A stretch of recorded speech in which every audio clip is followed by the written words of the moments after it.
நல்ல நாளுக்காக ஆண்டவருக்கு நன்றி செலுத்துகிறேன். இந்த நாளின் காலை பொழுதில் நாம் ஒருமித்து தேவனுடைய வார்த்தையுமாய் கடந்து வர உதவி செய்த தேவனுக்கு ஸ்தோத்திரம்.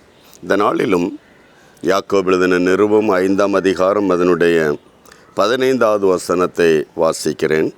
விசுவாசமுள்ள ஜெபம் பிணியாளியை ரட்சிக்கும். கர்த்தர் அவனை எழுப்புவார். அவன் பாவம் செய்தவனாய் ஆனால் அது அவனுக்கு மன்னிக்கப்படும். இந்த காலையில் வியாதியில் பாவத்து நிமித்தம் வருகிறது என்று நாம் அறிந்திருக்கிறோம், கேள்விப்பட்டிருக்கிறோம்.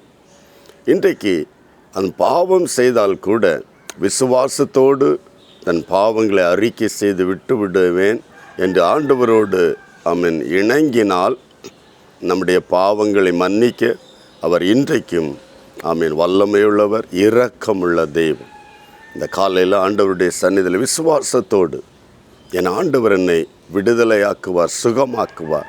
அது எப்பேற்பட்ட வியாதியாக இருந்தாலும், மரணத்துக்கு ஏதுவான பலவீனங்களாய் காணப்பட்டாலும் தேவனை நோக்கி தன்னுடைய குறைவுகளை தேவன் சந்தில் அறிக்கை செய்து மன்னிப்பு கேட்கிற ஒரு தேவ பிள்ளைக்கு நிச்சயமாகவே ஆண்டவர் ஆண்டுகளை நீட்டி தருவார். சமாதானத்தின் தேவன் உடைய வாழ்க்கையில் வருவார்.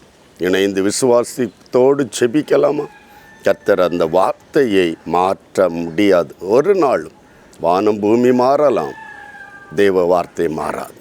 இந்த நாளிலும் அந்த விசுவாசத்தோடு ஆண்டவரை நோக்கி பார்க்கலாம், ஜெபிக்கலாம். இணைந்து ஜெபிப்போம் விசுவாசத்தோடு. Praise the Lord. பரிசுத்த பிதாவே, வானத்துக்கும் பூமிக்கும் தெய்வமே, கர்த்தர் இயேசுவின் பரிசுத்த நாமத்தில் இந்த காலையில் என்னோடு இணைந்து விசுவாசத்தோடு ஜெபிக்கிற எல்லா தெய்வ பிள்ளைகளுக்காக அடிமை உம்மை நோக்கி பார்க்கிறேன். ஆண்டவரே, இரக்கமுள்ள தெய்வம், குறைவு இல்லாத மனிதன் பூமியில் ஒருவனும் இல்லையே என்று வேதம் சொல்லுகிறது. கர்த்தாவே, இந்த காலையில் யார் யார் என்னோடு இணைந்து விசுவாசத்தோடு ஜெபிக்கிறார்களோ ஒவ்வொருடைய வாழ்க்கையிலும் வந்து போன குறைவுகள், வந்து போன அந்த வியாதியின் காரணங்களை அறிந்த தேவன் அவைகளை மன்னிக்க இன்றைக்கும் நீர் ஆயத்தமாயிருக்கிறேன். கல்வாரி சிலுவையில் சிந்தின இயேசு கிறிஸ்துவினுடைய இரத்தம் சகல பாவங்களையும் நீக்கி சுத்திகரிக்க இன்றைக்கும் அது போதுமானதப்பா.